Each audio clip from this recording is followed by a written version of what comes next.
জানি না ঈদের ৩ দিনের দিন কি হলো, আমার হঠাৎ করে উঠে পড়ে লেগে পড়লাম যে আমি গ্রামের বাড়ি যাব।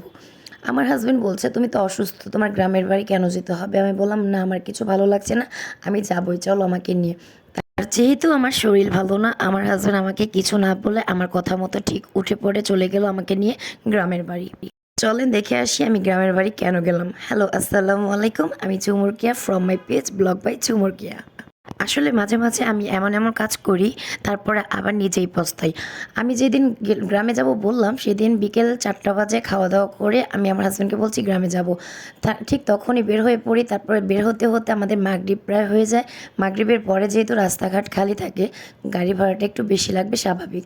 আর গ্রামে যাওয়ার কারণটা আমি এখন বলি। গ্রামে যাওয়ার বিশেষ কারণটা হচ্ছে আমি ঈদের 3 দিন যাবৎ ঘরে বিছানায় পড়ে আছি, অসুস্থ, কোথাও যেতে পারছি না। এতে করে আমারও মন খারাপ, আমার ফ্যামিলিরও। তো ওখানে চলে গেলাম। ওখানে যাওয়ার পর আমার ছেলেটারও জ্বর এসে পড়েছে। রাতে প্রচণ্ড জ্বর ছিল, সকালে একটু কমেছে। এদিকে আমারও শরীরটা ভালো না। কিছু কিছু আপু আর ভাইয়ারা আছেন যারা আমাকে এখনও নক করে করে আমার খবর জানতে চাইছিলেন। এমনও অনেকে আছে যারা বলছেন, "আপনি আপু কেন ব্লগ আপলোড করছেন না?" আসলে আমার ভয়েস তো শুনতেই পাচ্ছেন আপনারা। এই ভয়েস নিয়ে না আমি পারছি কথা বলতে, না পারছি ভিডিও করতে। তো ভিডিও মেক করার জন্য আমাকে অনেক সময় দিতে হয়, আর ওই সময়টা আমি রেস্ট নিয়ে থাকি। অসুস্থতার কারণে কথাও বলতে পারি না, গলা যেহেতু ভেঙে গিয়েছে। দীর্ঘ 1 মাস যাবত আমি এই ঠান্ডা নিয়ে সাফার করছি, আর গলা ভাঙার, ঠান্ডা লাগার ওষুধ খাচ্ছি। কিন্তু কোনো কিছুতেই কাজ হচ্ছে না। 3 বার অ্যান্টিবায়োটিক কোর্স শেষ হয়ে গিয়েছে, কোনো কিছুতেই কমছে না। নেক্সট আবার ডক্টরের কাছে যাব। আমার জন্য সবাই আপনারা দোয়া করবেন। ওরা দেখুন, তার পরের দিন সকালবেলা উঠে কি একটা অবস্থা ছিল। আমরা গরমে রোদের মধ্যে একটু ঘোরাঘুরি করছিলাম, সেদিন আর কোথাও যেতে পারিনি, অনেক রোদ ছিল। তো গরমে বাসায় ছিলাম। তারপরে বিকেলে খাওয়া দাওয়া করে ঘরে আড্ডা দিয়েছি। তারপরের দিন এটা দেখতেই পাচ্ছেন, দুপুরবেলা সবাই মিলে কাঁঠাল ভেঙে খেলাম এই গরমের মধ্যেই। কাঁঠাল খাওয়ার পরে আমার হাজব্যান্ড বলছে, "চলো আমরা পদ্মার পাড়ে ঘুরতে যাব।" সো তার কথা মতো বের হয়ে পড়লাম। আর আমার ফেসটা দেখে বুঝতেই পারছেন, দ্বিতীয় দিন আমার ফেসটা ছিল প্রচণ্ড ফুলা, আর তৃতীয় দিন আমি একটু সুস্থ হয়েছিলাম, যার কারণে চলে গেলাম ঘুরতে। সুস্থ থাকলে ঘুরতে যেতে কার না ভালো লাগে বলতে পারেন। তারপরে পদ্মার পাড়ে কে গেলাম, আমি, আমার মামা, আমার হাজব্যান্ড, আমার বাচ্চা ছেলেটা, আর সাথে আমার আম্মু।